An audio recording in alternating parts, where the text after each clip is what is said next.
오늘은 권위 있는 새 교훈이라는 제목으로 하나님 말씀 전하도록 하겠습니다. 권위라고 하는 말은 다른 사람을 통솔하여 이끄는 힘을 말합니다. 특정 분야에서 뛰어나다고 인정을 받고 영향을 끼칠 수 있는 능력을 의미하는 것이죠. 그래서 본래 권위라고 하는 말 자체는 좋은 뜻입니다.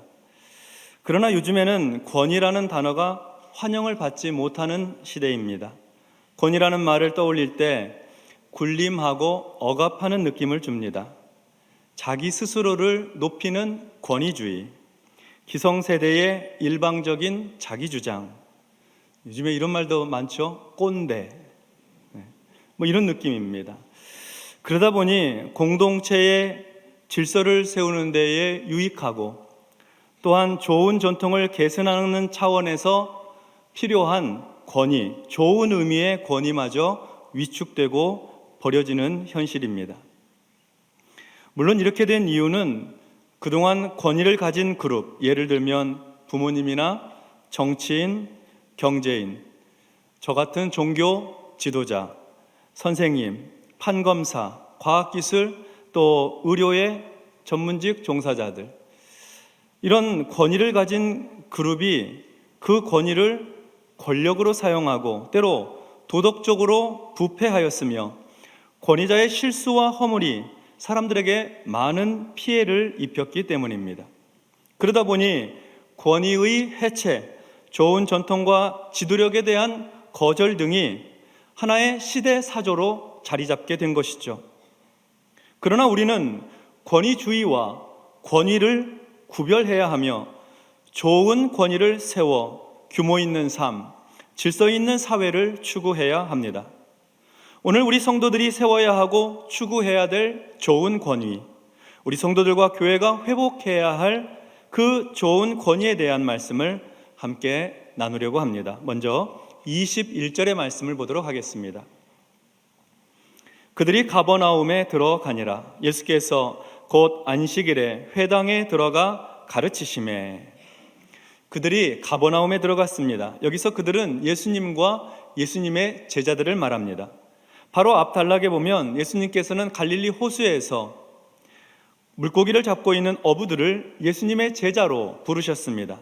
시몬 베드로와 안드레, 세베대의 아들 야고보와 요한을 제자로 부르셨어요. 그리고 이어지는 말씀이 그들이 가버나움에 들어갔다 하는 말씀입니다. 예수님께서 이 4명의 제자들과 함께 가버나움으로 들어가셨습니다. 가버나움은 갈릴리의 여러 성읍 가운데 상당히 규모가 있는 성읍입니다. 예수님 당시에는 아마도 한 15,000명에서 2만 명 정도가 살았을 것으로 추정이 되고, 그리고 그곳에는 로마의 군대가 주둔하고 있었습니다. 가버나움은 갈릴리 호수의 북쪽, 조금 더 정확히 말하자면 북서쪽에 자리 잡고 있는 마을입니다. 예수님은 공적인 사역을 이 가버나움을 중심으로 진행하셨습니다. 일종의 베이스 캠프죠. 예수님께서 제자들과 함께 가버나움에 들어가셨습니다. 그날은 안식일이었습니다. 예수님은 안식일에 회당에 들어가서 사람들을 가르치셨습니다. 유대인들은 안식일에 회당에서 함께 모여 찬송을 하고 공동 기도문을 읽고 그리고 말씀을 듣는 시간을 가졌습니다. 한 가지 좀 특이한 점은 말씀을 전하는 사람이 오늘날의 목회자들처럼 정해진 것이 아니고 누구나 원하면 하나님의 말씀, 율법의 교훈을 나눌 수 있었다는 점입니다. 그래서 아마도 그 말씀이라고 하는 것은 설교와 간증이 혼합된 그런 형태였을 것입니다.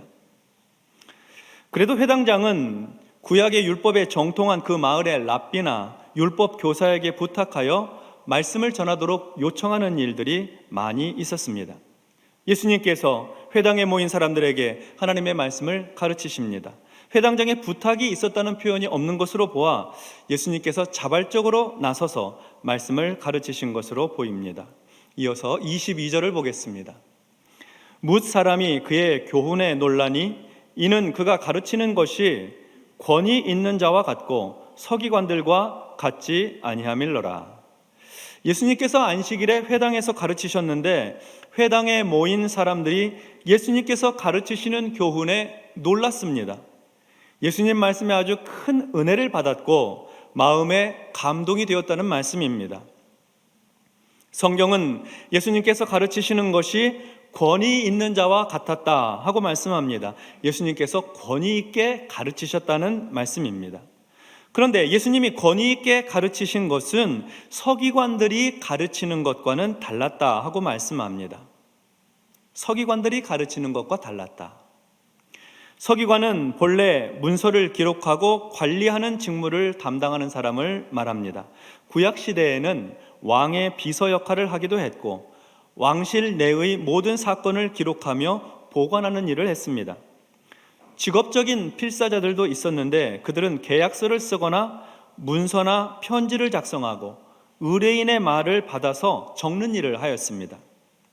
나중에는 서기관들이 율법책을 필사하고 보존하며 또 율법을 해석하고 가르치는 역할도 하게 됩니다.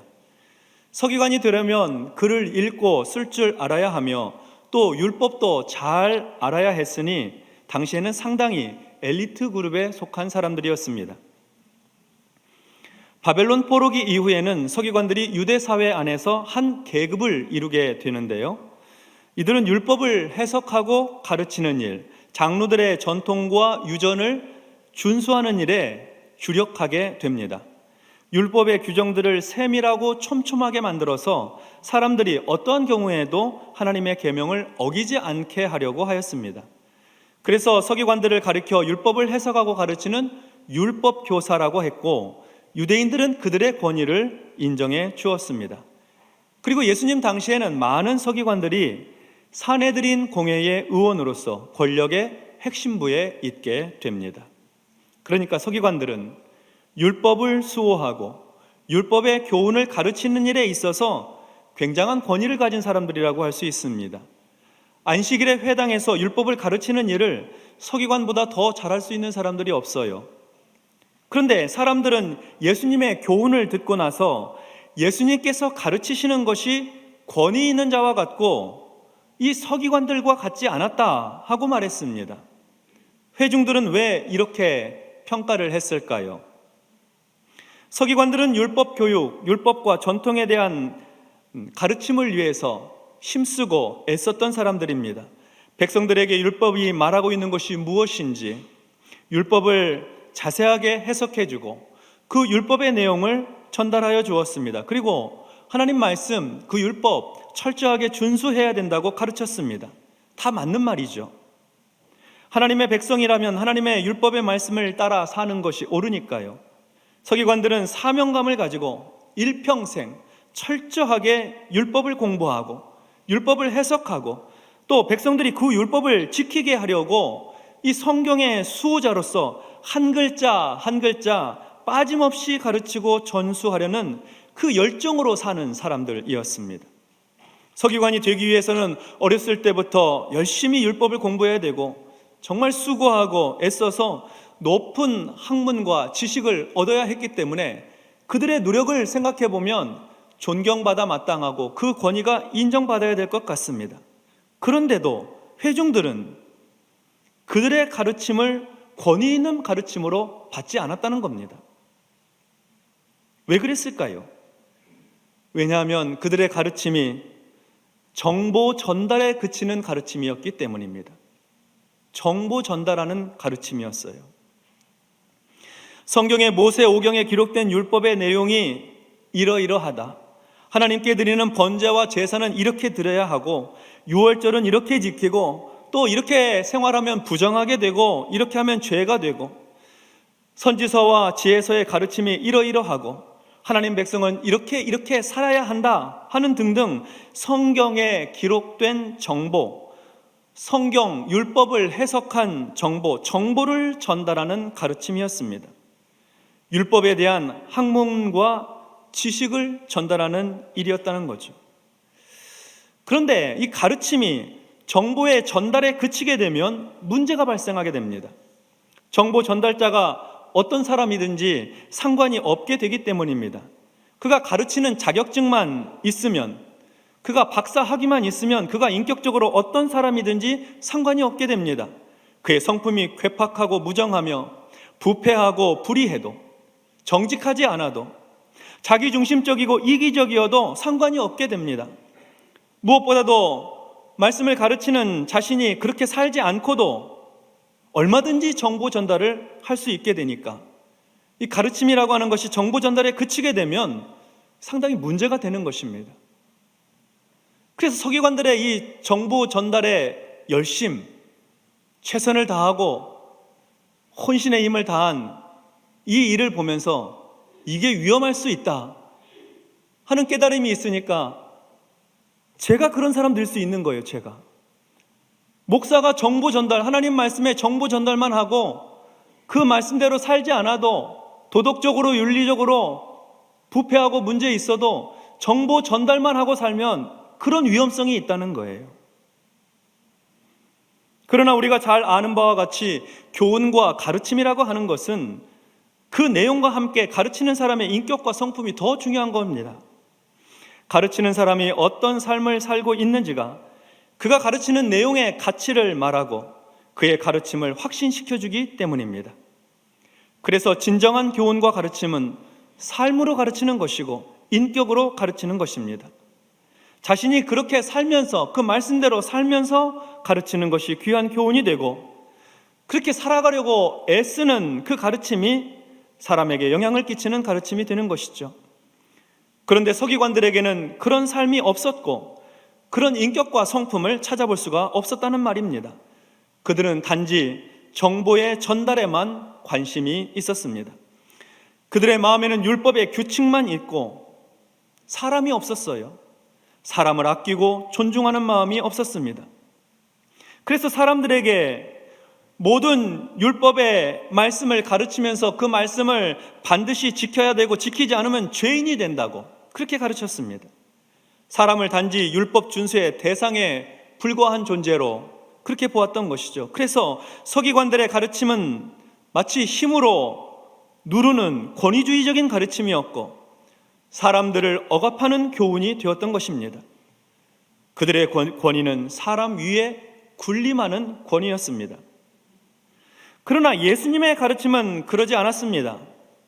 주님의 가르침은 참된 권위, 곧 사람을 사랑해서 가르치는 가르침이고 사람을 섬기는 가르침이고 사람을 귀하게 여기는 교훈이며 사람을 살리고 사람을 자유케 하는 말씀이었던 것입니다. 그래서 회중들은 예수님의 가르침에서 서기관들과는 본질적으로 다른 감동을 느꼈던 것입니다. 회중들은 예수님께 권위를 부여해 주었습니다. 서기관들은 자기의 직책과 직위를 이용해서 스스로 권위를 높인 반면 예수님의 권위는 사람들이 나서서 높여주신, 부여해드린 그런 권위였던 것입니다. 23절과 24절을 보도록 하겠습니다. 마침 그들의 회당에 더러운 귀신 들린 사람이 있어 소리질러 이르되 나사렛 예수여 우리가 당신과 무슨 상관이 있나이까? 우리를 멸하러 왔나이까? 나는 당신이 누구인 줄 아노니 하나님의 거룩한 자니이다. 예수님의 권위는 정보 전달로 얻은 권위가 아니었습니다. 사람들을 율법의 잣대로 가지고 정죄하고 억압해서 얻은 권위가 아니었어요. 그보다는 사람을 귀하게 여기고 사람을 섬기며 사람을 살리고 자유케 하는 인격이 바탕이 된 교훈과 가르침이었기 때문에 사람들로부터 권위를 인정받게 되었던 것입니다. 그런데 마침입니다. 마침 그들의 회당에 더러운 귀신 들린 사람이 있었습니다. 악한 악령에게 몸과 마음이 사로잡힌 사람이 있었어요. 서기관들이 보기에는 그는 저주받은 인생입니다. 율법의 기준으로 그를 정죄하고 무시할 수 있었습니다. 네가 귀신 들린 것, 하나님 말씀대로 살지 않아서 벌받아서 귀신 들린 것이라고, 거룩하지 않아서 더럽게 귀신 들렸다고 그렇게 정죄하는 얘기를 했을 거예요. 귀신 들린 자가 예수님의 말씀을 듣다가 소리를 쳤습니다. 악령의 소리죠. 나사렛 예수여, 우리가 당신과 무슨 상관이 있나이까? 우리를 멸하러 왔나이까? 나는 당신이 누구인 줄 아노니 하나님의 거룩한 자니이다. 악령이 자신을 가리켜 우리라는 복수를 사용하고 있습니다.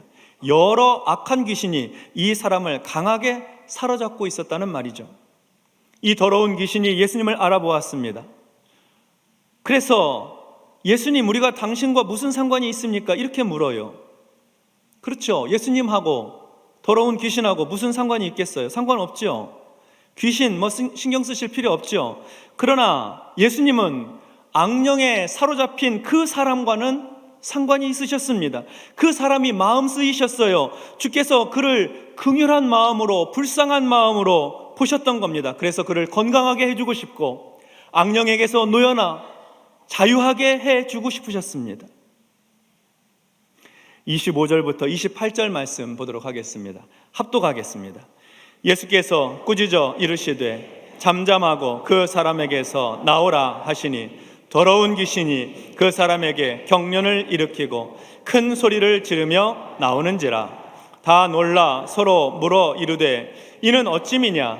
권위 있는 새 교훈이로다. 더러운 귀신들에게 명한즉 순종하는도다 하더라. 예수의 소문이 곧 온 갈릴리 사방에 퍼지더라. 아멘. 예수님께서 더러운 악령에게 꾸짖으셨습니다. 잠잠하고 그 사람에게서 나오라. 귀신이 예수님을 알아보고 나사렛 예수여, 우리를 멸하러 왔나이까? 나는 당신이 누구인 줄 아노니 하나님의 거룩한 자니이다. 하나님의 아들인 줄 알아보았어요. 메시아인 줄 알아본 것이죠.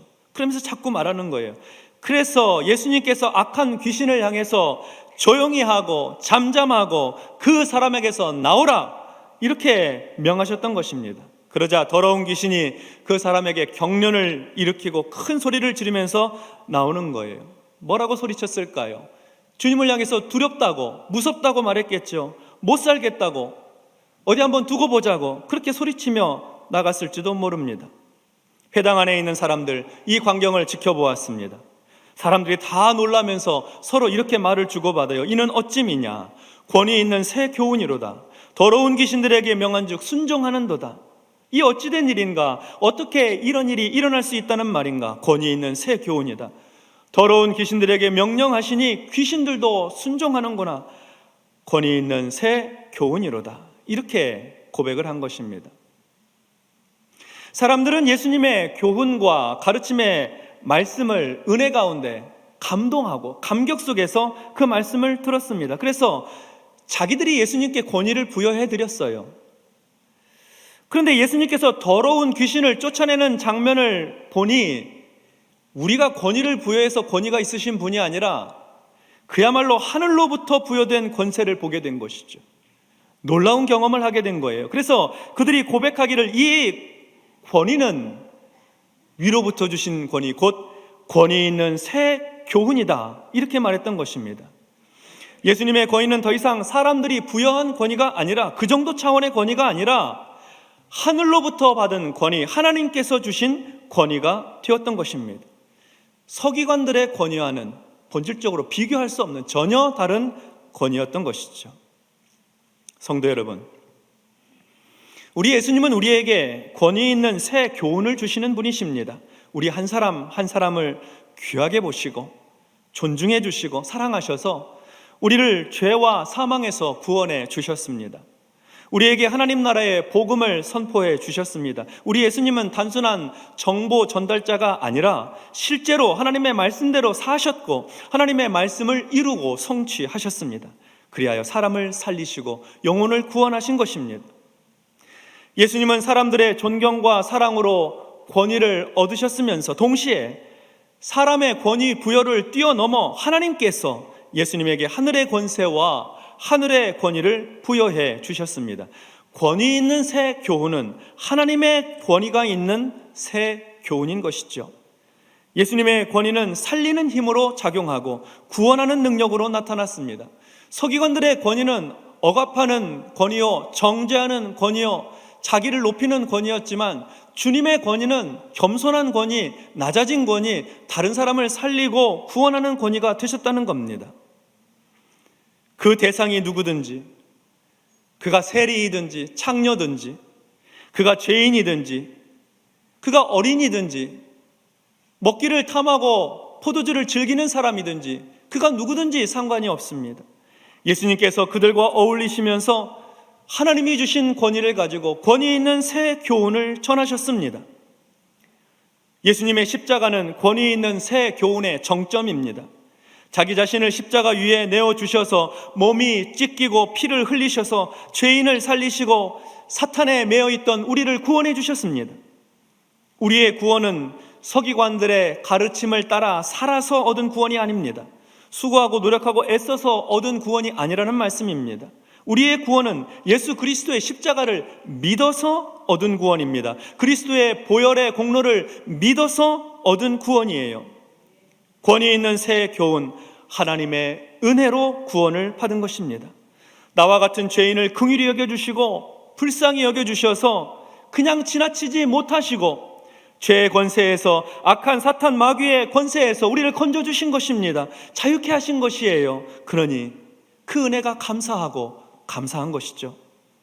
에베소서 2장 8절로 10절에 보면 이러한 은혜를 이렇게 말씀하고 있습니다. 너희는 그 은혜에 의하여 믿음으로 말미암아 구원을 받았으니 이것은 너희에게서 난 것이 아니요 하나님의 선물이라. 행위에서 난 것이 아니니 이는 누구든지 자랑하지 못하게 함이라. 우리는 그가 만드신 바라 그리스도 예수 안에서 선한 일을 위하여 지으심을 받은 자니 이 일은 하나님이 전에 예비하사 우리로 그 가운데에서 행하게 하려 하심이니라. 아멘. 이제 우리가 성도로서 다시 세워야 할 권위, 예수 믿는 사람들의 권위, 교회의 권위는 분명해졌습니다. 은혜로 구원받았으니 선한 일을 행함으로 주님을 섬겨야 되는 것입니다. 율법을 문자적으로 철저하게 잘 지켜내고 하나님 말씀의 수호자가 되어서 그 말씀의 잣대로 사람들을 판단하고 정죄하는 데서 오는 권위가 아닙니다. 그보다는 우리 주님처럼 사랑과 선행을 격려하고 긍휼과 자비를 실천하여 한 사람 한 사람을 귀하게 여기는 마음으로 섬기는 권위가 되어야 됩니다. 그렇습니다. 군림하여서 억압하는 권위가 아니라 따뜻하게 섬기는 권위입니다. 하나님의 말씀을 가지고, 그 하나님의 은혜의 말씀을 가지고 사람을 섬기고 돌보고 세상을 변화시키는 그런 일을 감당하는 거예요. 사람들의 삶의 형편과 신앙생활의 여부를 보면서 하나님 말씀 가지고 판단하고 정죄하고 저주하는 게 아닙니다. 사랑으로 섬기고 돌보아서 그리스도 안에 있는 권위 있는 새 교훈을, 섬김의 권위를 가지고 다시 세워나가야 되는 것이죠. 우리는 이 권위를 회복해야 됩니다. 우리의 복음 전도와 선교, 그리고 교회에서의 설교와 가르침이 모두 이 정보 전달에 머물러서는 안 되고 사람을 사랑하고 존중히 여기는 마음으로 섬기고 또 아는 것을 살고 가르치는 것을 살아내서 삶으로 가르치고 교훈하는 참된 권위, 섬기는 권위가 있기를 바랍니다. 그리하여 세상 사람들로부터 그 권위를 인정받는 거예요. 존중받는 거예요. 예수 믿는 사람들, 바른교회 성도들, 섬김의 은혜가, 섬김의 사랑이 참으로 귀하다고 인정하고 세워주는 권위를 갖게 되는 것이죠. 그런 섬김의 권위로 복음 전하고 사람을 살리고 영혼을 돌보고 세상을 살리고 세상을 변화시켜 나갈 수가 있는 것입니다. 우리 주님의 십자가는 그런 섬김의 권위가 있는 십자가였던 것이죠. 사순절을 지나고 있습니다. 우리 모두가 섬김의 권위로 충만하게 되어서 우리 주변에 있는 사람들을 따뜻하게 돌보고 사랑으로 섬김으로 말미암아 하나님의 복음 전도와 선교의 역사가 아름답게 이루어지고 우리 교회는 믿음의 전통을, 믿음의 권위를 든든히 세워나가고 성도들의 삶에서도 권위 있는 인생이 되기를 주님의 이름으로 축원합니다. 기도하겠습니다. 하나님 아버지, 말씀을 준비하고 전하면서 또 말씀을 들으면서 생각할 때 우리의 권위가 얼마나 스스로를 높이는 권위주의에 속한 권위였는지를 돌아볼 때 회개하게 됩니다. 정보 전달에 머물렀습니다. 말씀대로 살지 못했고 섬기는 권위로 사랑하지 못했습니다. 사람을 돌아보지 못했어요. 주님, 우리의 허물과 죄악을 고백하오니 용서하여 주시고 주님이 가신 권위 있는 새 교훈과 같이 사람을 살리고 영혼을 구하고 세상을 변화시키는 섬김의 권위로 새롭게 하여 주시옵소서. 교회의 좋은 전통과 그리고 사회의 질서를 세우는 그런 권위 있는 교회, 권위 있는 성도가 되어서 많은 사람들을 주께로 돌아오게 하고, 악령에 사로잡히고 죄악에 사로잡혀 있는 사람들이 자유함을 얻게 되고 해방을 누리게 되는 그런 복된 복음 전도자들 되게 하여 주시옵소서. 예수님 이름으로 기도하옵나이다. 아멘.